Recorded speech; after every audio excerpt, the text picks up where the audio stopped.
Aula de abertura coronária do incisivo inferior. O padrão de anatomia do incisivo inferior, que difere para o incisivo superior, é de um dente de dimensões muito mais reduzidas.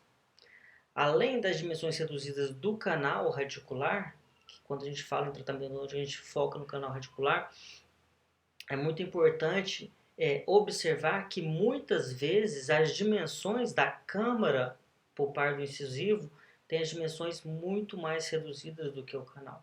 Em algumas situações, quando você observa a radiografia de diagnóstico, você quase não observa a câmara pulpar no incisivo inferior. É como se a câmara pulpar já começasse diretamente no canal radicular, né? E isso faz com que a minha técnica de abertura tenha que ser exata. Os mínimos desvios podem significar acidentes, como degraus ou até mesmo perfurações. E como esse incisivo inferior ele tem as dimensões reduzidas, eu tenho que ter desgastes controlados, né?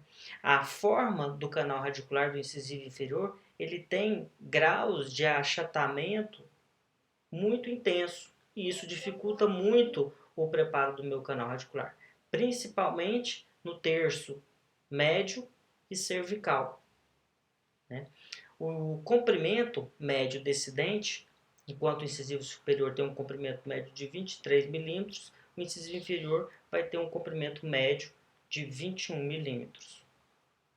Buscando o trabalho de anatomia do professor Carlos, que a gente já discutiu para os outros dentes, e fazendo uma comparação para esse grupo dentário, a gente observa que agora, nos incisivos inferiores, eu tenho uma maior variação anatômica. Eu já começo a ver possibilidades de encontrar dois canais nesse dente. Enquanto nos incisivos superiores, na grande maioria das vezes, eu só vou ter um canal, uma raiz, um forame. Aqui no incisivo inferior, devido ao intenso grau de achatamento desse dente, eu posso observar em uma única raiz a formação de dois canais. E esse canal, segundo canal no incisivo inferior, é constantemente esquecido, negligenciado pelo clínico e pode ser um dos motivos para o insucesso no tratamento endodôntico dos incisivos inferiores. Então observem a imagem de tomografia no centro do slide, onde a gente observa na região apical a formação de um septo dividindo esse canal em dois, né? Então, quando eu vejo esse mesmo grupo de dentes em cortes axiais, aí sim fica mais evidente esse grau de achatamento.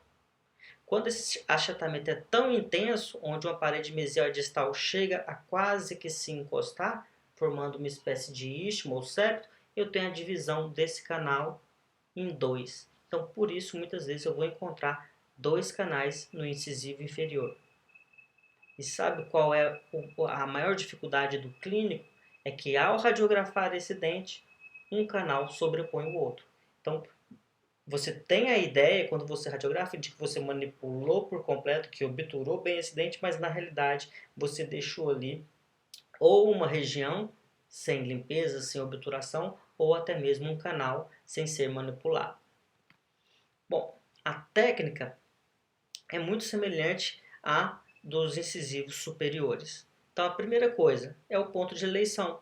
É a região onde eu vou iniciar o meu desgaste. Também é na região central do dente. 1 milímetro agora acima da região do cíngulo.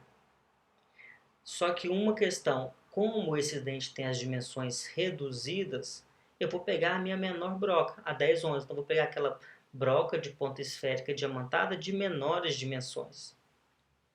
E a direção de trepanação também vai ser perpendicular à face lingual desse dente.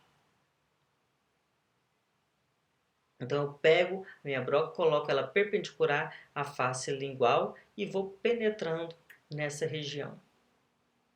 É muito importante, à medida que a broca for entrando, eu também for mudando essa direção de perpendicular em direção ao longo eixo do dente. Porque como a câmara pulpar tem dimensões reduzidas, se eu não fizer essa mudança na inclinação da broca, eu posso incorrer em um acidente que é passar diretamente até a face vestibular e promover a perfuração desse dente na face vestibular. Então é muito importante fazer essa correção, essa mudança na alteração da direção de trepanação. Então nesse esquema a gente vê ali, ó, marcado em amarelo, a região onde eu preciso tomar cuidado para não passar com a broca diretamente até a região vestibular e promovendo um degrau naquela região. Então, na sequência, à medida que eu vou penetrando, eu vou tornando cada vez mais perpendicular ao longo do eixo do dente. Dessa forma, eu consigo atingir a entrada dessa câmara pulpar que tem dimensões tão reduzidas.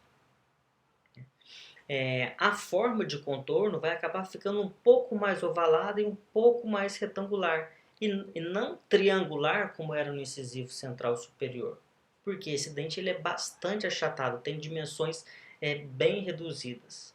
Né? O sulco vai ser uma espécie de um sulco de paredes expulsivas desde a região do cíngulo até a proximidade da borda incisal. Com relação aos cuidados que devemos ter, não desgastar além do longo eixo do dente. Então você tem, por visualização clínica, uma ideia de qual é a distância entre a região de cíngulo e a vestibular. E à medida que você vai penetrando a broca, quando você observa que já chegou no centro do dente, na região do longo eixo do dente, e não atingiu a câmara pulpar, pare e reanalise se a sua direção está correta. Porque você pode já ter passado da posição da câmara pulpar. Um outro ponto, você deve ter bastante cuidado para não promover desgastes excessivos nas proximidades. Como já falamos várias vezes, o dente tem dimensões reduzidas e as regiões de maior fragilidade ficariam nas proximais. Se você seleciona uma broca 10-13, às vezes até uma broca 10-12 já tem dimensões maiores do que as ideais para fazer o acesso endodôntico do incisivo inferior. Então, esse dente ele possui uma forma de contorno na sua abertura coronária bastante achatada. Vai ser quase que um retângulo ou um triângulo de base bastante achatada. A forma de fazer o acabamento final também vai ser com a broca troncocônica de referência 2200, a menor broca que a gente tem, apenas para planificar aqueles sulcos nas paredes circundantes do meu acesso que foram realizados com as brocas esféricas. Então observe aqui na reconstrução em 3D de uma microtomografia desse incisivo inferior. Observe o quanto nesse dente a câmara pulpar ela tem dimensões reduzidas. Como eu falei anteriormente, a impressão que dá é que a câmara pulpar já inicia diretamente na região do canal radicular.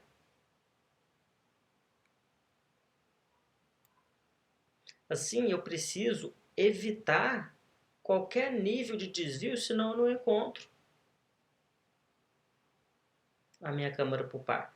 Então, na técnica, na sequência 1, 2 e 3, como eu vou mudando a posição de inclinação para aí sim atingir a câmara pulpar e o acesso ao canal radicular sem promover desvios ou acidentes desagradáveis. Com relação aos incisivos inferiores era isso. Partimos para a próxima aula, que será para falar sobre o acesso endodôntico dos caninos. Um abraço.